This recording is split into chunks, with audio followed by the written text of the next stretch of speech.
ফরিদপুরে শুরু হয়েছে ৩ দিনব্যাপী টাইফুন হিম উৎসব। শহরের অম্বিকা ময়দানে উৎসবের উদ্বোধন করেন অতিরিক্ত জেলা প্রশাসক সার্বিক ইয়াছিন কবির। ওয়ার্কাহালিক বিডিএর পরিচালক মুশফিকুর রহমান তনুর সভাপতিত্বে অনুষ্ঠানের বিশেষ অতিথি ছিলেন উপপরিচালক মহিলা বিষয়ক অধিদপ্তর মাসুদা হোসেন, এসডিসি নির্বাহী পরিচালক কাজী আশরাফুল হাসান, ব্যবস্থাপনা পরিচালক হাইটেক পার্ক লিমিটেড এর নাজিবুল্লাহ আরিফ। এবছর উৎসবে ৩২টা স্টল অংশগ্রহণ করছে।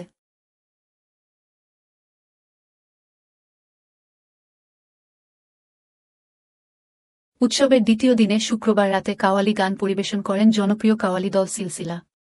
ফরিদপুরে এখনও পর্যন্ত কোনো অনুষ্ঠানে কাওয়ালি পরিবেশিত হয়নি, আর তাই কাওয়ালিকে ঘিরে সন্ধ্যা থেকেই দর্শকদের উপস্থিতি ছিল লক্ষ্য করার মতো। অনুষ্ঠানের শুরুতে বিভিন্ন ধরনের পরিবেশনা হয়। এর মধ্যে একক অভিনয়, র্যাম্প শো, ব্যান্ড সঙ্গীত পরিবেশন করা হয়।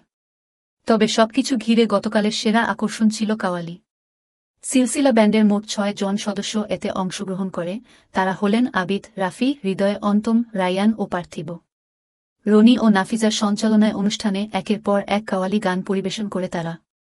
এর মধ্যে উল্লেখযোগ্য ছিল আল্লাহু আল্লাহ, দমাদম মাসুতো ক্যালেন্ডার, হর দো গলি ইয়া মোহাম্মদে, ইয়ে মেরে জোহরা কাভি, দে দে পাল তুলে দে পায়াকুম পায়াকুম, ধন্য ধন্য মেরা সিলসিলা। এই গানের সাথেই মনোমুগ্ধকর নাচ পরিবেশন করেন বিভিন্ন শ্রেণীর দর্শক। তারা হাততালি দিয়ে উৎসাহ জানান প্রত্যেকটি গানকে। এদিকে সিলসিলা ব্যান্ডের সদস্যরা জানান, ফরিদপুরে অনুষ্ঠান করতে এসে তারা আনন্দিত, আগামীতেও তারা এখানে অনুষ্ঠান করতে আসবেন।